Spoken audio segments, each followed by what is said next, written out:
Kembali lagi di Cerita Cinta Channel. Jangan lupa like, comment, and subscribe ya. Terima kasih.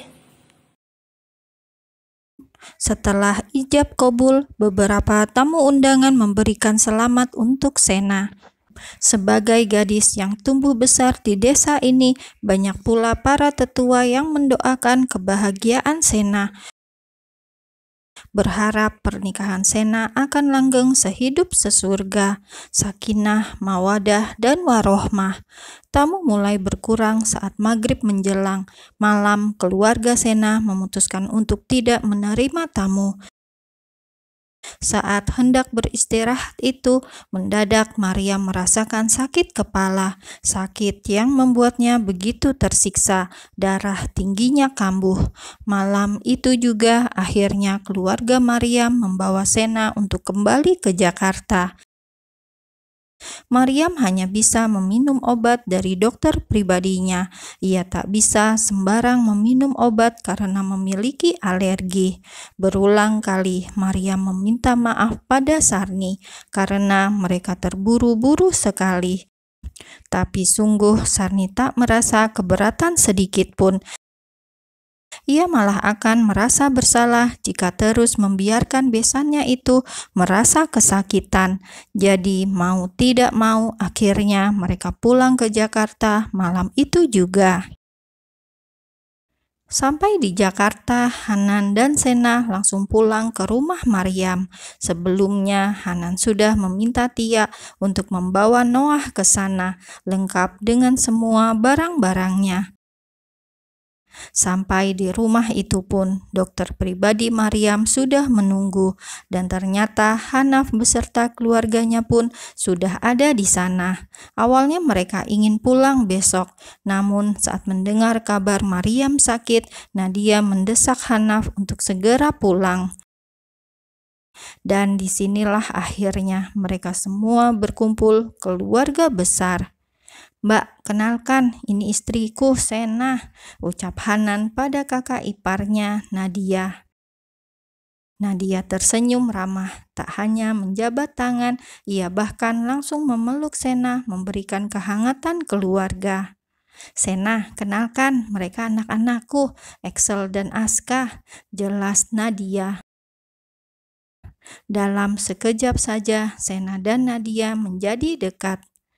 "Di mana Mas Hanaf?" tanya Hanan yang tak melihat batang hidung pria bejat itu, padahal mereka semua sudah berkumpul di kamar Maryam, melihat Dokter Johan memeriksa keadaan sang ibu.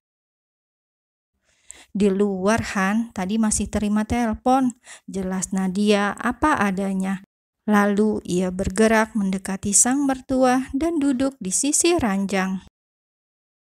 "Han, sebaiknya kamu ajak Sena ke kamar dulu, biar Mbak yang jaga Mama." Hanan mengangguk, setuju dengan ucapan sang kakak ipar. Tanpa babi-bu, ia langsung mengajak Sena untuk menuju kamar mereka, kamar yang Hanan gunakan ketika masih remaja dulu. "Sayang, tunggu di sini sebentar ya, aku akan ambil minum," ucap Hanan setelah sampai di ruang tengah dan Sena mengangguk patuh. Sena berdiri di sana dan menunggu sang suami.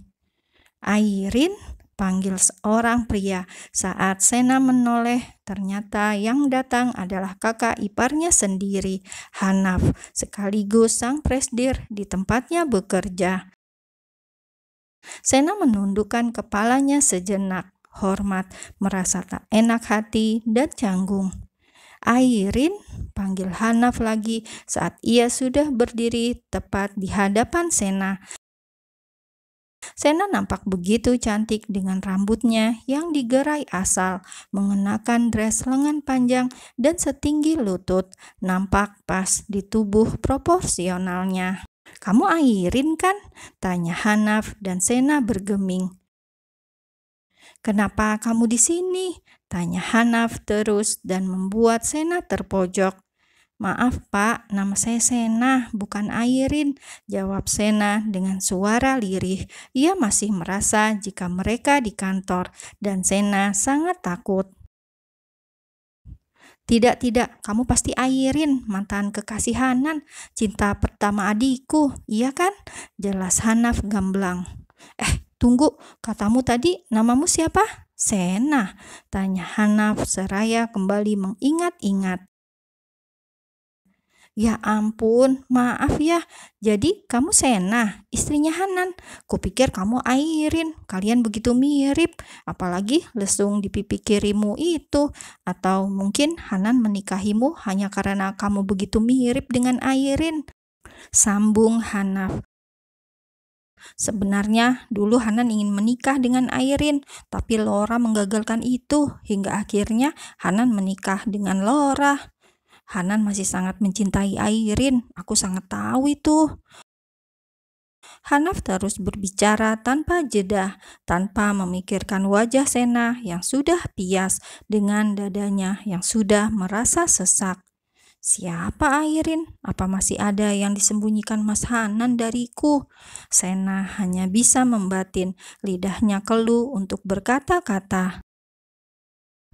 Sayang, ucap Hanan. Ia datang dan langsung memeluk pinggang Sena, menariknya lebih dekat. Kamu kenapa? Tanya Hanan yang melihat wajah sang istri memucat. Melihat Sena yang bergeming, ia lalu menatap tajam pada sang kakak.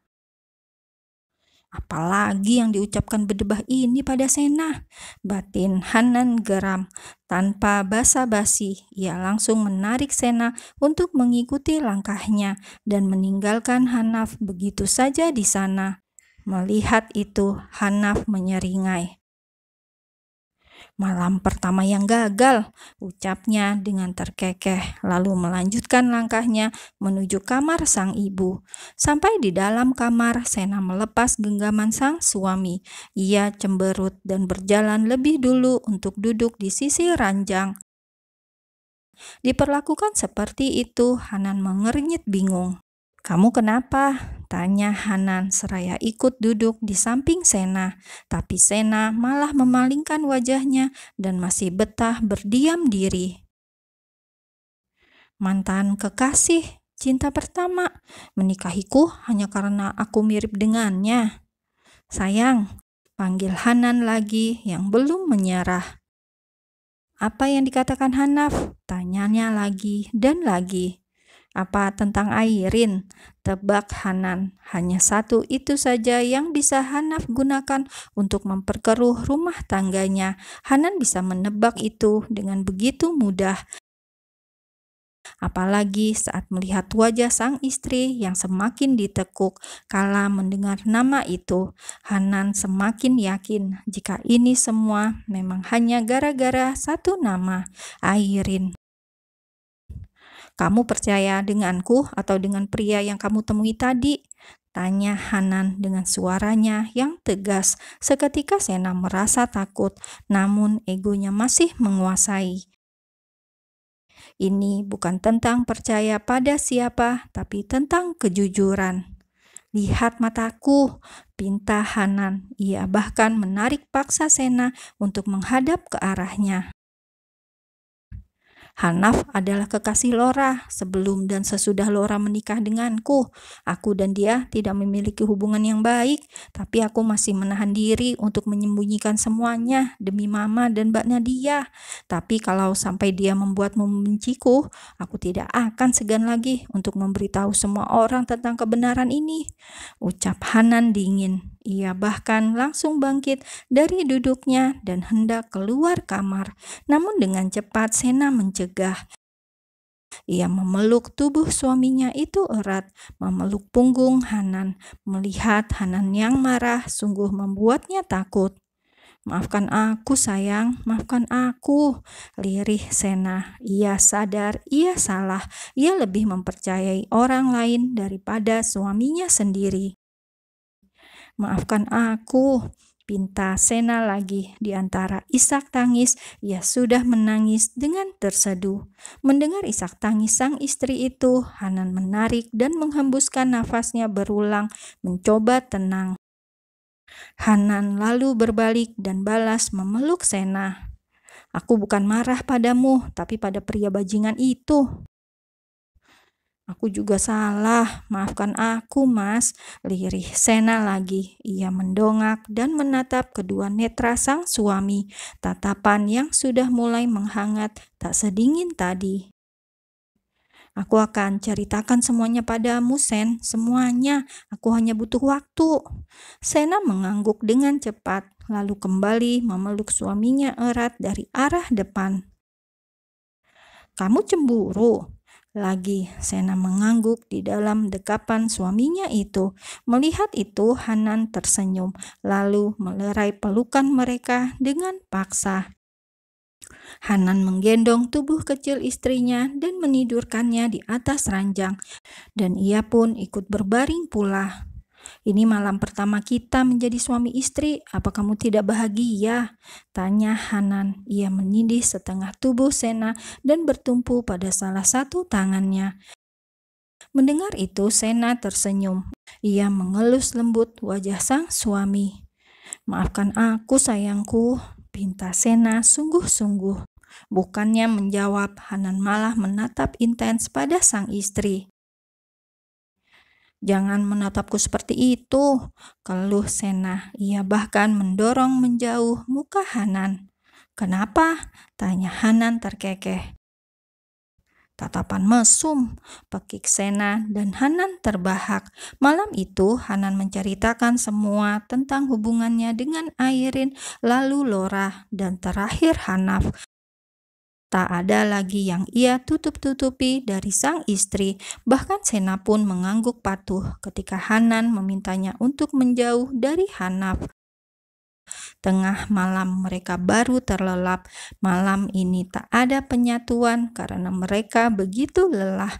Semalaman mereka hanya saling memeluk erat, menghirup dalam-dalam aroma tubuh yang membuat keduanya candu.